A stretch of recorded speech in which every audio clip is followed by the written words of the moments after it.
Very happy with it. Let's talk again to Roland Paris. He's a former advisor to Justin Trudeau.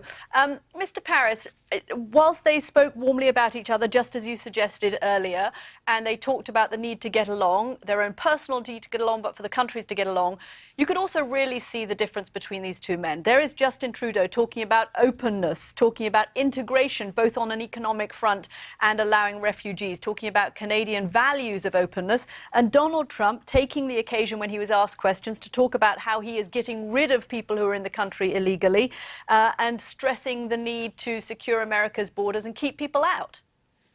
Yeah, the narratives were quite different. I thought it was actually fascinating.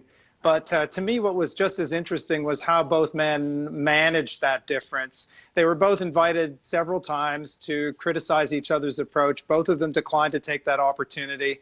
I think that the people around Justin Trudeau and most Canadians will be very pleased with his response, which was a very pragmatic one. It was essentially saying, listen, we have a different approach. I'm not here to lecture you, but we're going to continue our approach. It's an approach of openness. And as he said, this is one that reflects the way that Canadians want him to proceed. And he added, and that can be an example to others in the world. Couldn't have been a more interesting exchange. Yeah, because Justin Trudeau hinted that he was concerned about the renegotiating of NAFTA, but the president made it very clear that for him, the situation on the southern border was very different to what we've already described in the programme, the situation across the northern border.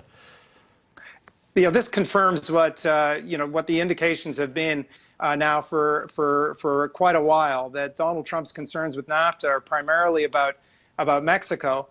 He did mention that there needed to be tweaks, as he put it, in the Canada-U.S. economic relationship. It'll be interesting to find out a little bit more about what that means. But I think overall, the message was extremely positive for Canada. He talked about increasing our commercial relationship. He talked about doing things that would benefit both Canadian and American citizens, which is an interesting variant from the America First narrative.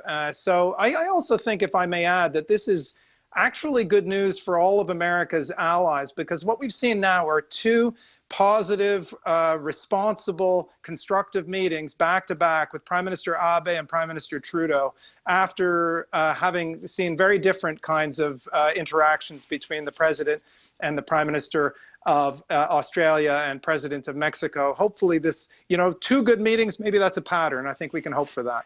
Yeah, indeed. Stepping back from the rhetoric on a whole host of issues, on Iran, on Israel, on Canada, on Japan. And yeah, it just shows that there is a very different attitude, isn't there, in government to what we heard on the campaign trail. Roland Paris, it's been very good to have your company. Thank you for being with us on 100 Days.